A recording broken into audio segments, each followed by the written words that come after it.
What if you couldn't feel pain? Would you walk very cautiously through life, trying to avoid anything that could unknowingly kill you? Or would you throw caution to the wind and do everything you can to be an action hero? Hi everybody, Anthony here from Awesome Anthony Productions, and today I'm going to give you my review of the latest film from directing duo Dan Burke and Robert Olson, Novocaine. But before we get started, you know exactly what to do. At the end of the video, if you think I've earned it, please leave a like, subscribe, and ring that bell so you never miss any of my new reviews. Now let's get into it. Novocaine stars Jack Quaid as Nathan Kane, a mild-mannered assistant bank manager who has CIP, a genetic condition that keeps him from feeling pain. I've got this condition where I don't feel pain. Hey, there we go. Oh my god, you're a superhero. No. He leads a quiet, safe life, playing online video games with his best friend Roscoe, played by the CEO of sex himself, Jacob Batalon.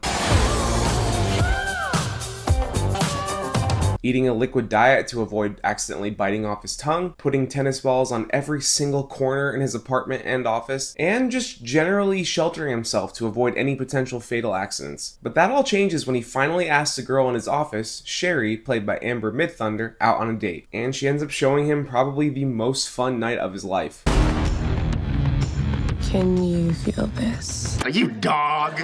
But the next day, a group of robbers dressed as Santa Claus— oh, did I mention this movie takes place at Christmas? Led by Ray Nicholson's Simon, rob the bank that Nathan and Sherry both work at. And they end up taking Sherry hostage and leaving with her, bringing her to their safe house. And Nate, absolutely tired of lying down and living a sheltered life, decides to take some action, stealing a cop car and going after them. Oh my god, what am I doing?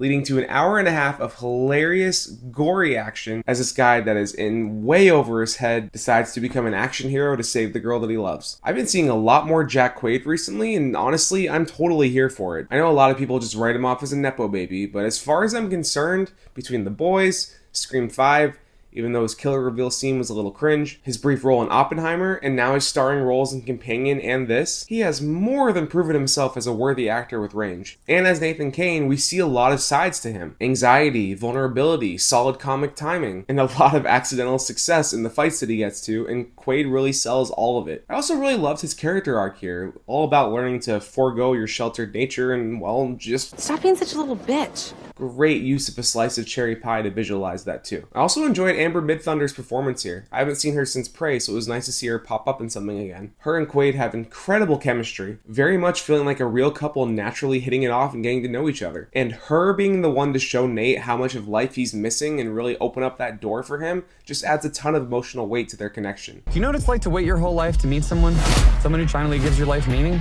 Would you wait around for someone else to save her?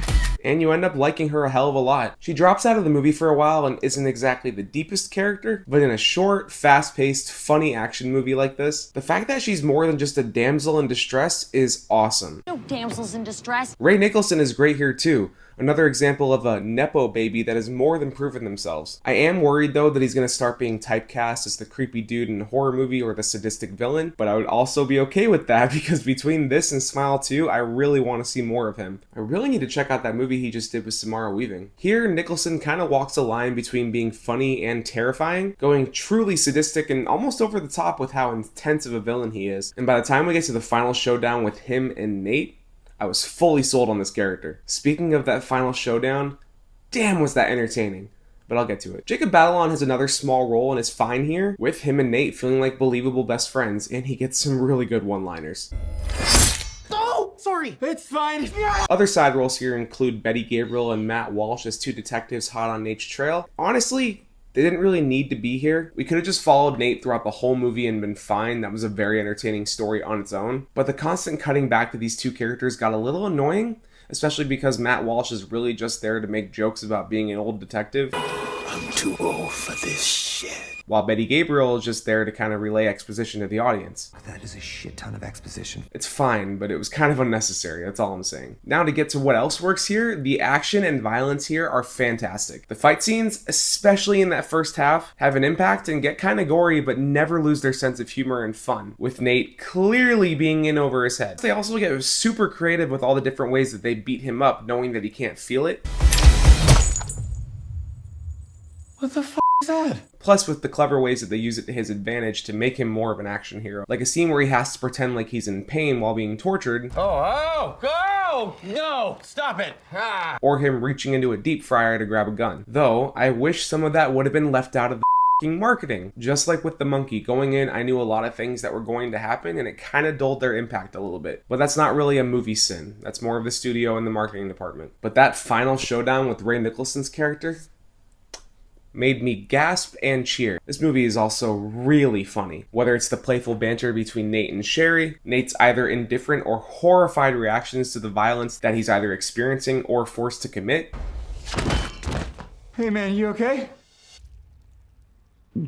Jacob Batalon's one-liners, Ray Nicholson's insane, unhinged performance. So much of it left me in stitches, though not all of it lands. This movie just came together so well. I really enjoyed it, and I hope to see another one. So overall, outside of some unnecessary side characters and the love interest not really getting as much development as she deserves, this is still a hilarious action comedy with a great leading turn from Jack Quaid, solid humor that hits a lot more than it misses, and incredibly fun action sequences that get progressively more and more gory until we get to the blood-soaked, bone-snapping finale. Definitely go see this in theaters if you're interested in gory, fun action comedies. And that's my review of Novocaine. Thank you so much for watching. If you like this review, you know exactly what to do. I say it in every freaking video. Please leave a like, subscribe, and ring that bell so you never miss any of my new reviews. While you're at it, you can scroll down the description below, find the links to my socials, leave a comment, let me know if you saw Novocaine and what you thought, and if you want more of my content, you can click or tap on these cards right here. I'll take you to my review of The Day the Earth Blew Up, a Looney Tunes movie, or just over to my channel where you can check out the rest of my reviews and my shorts. Thanks for watching, everybody, and I will see you next week for my review of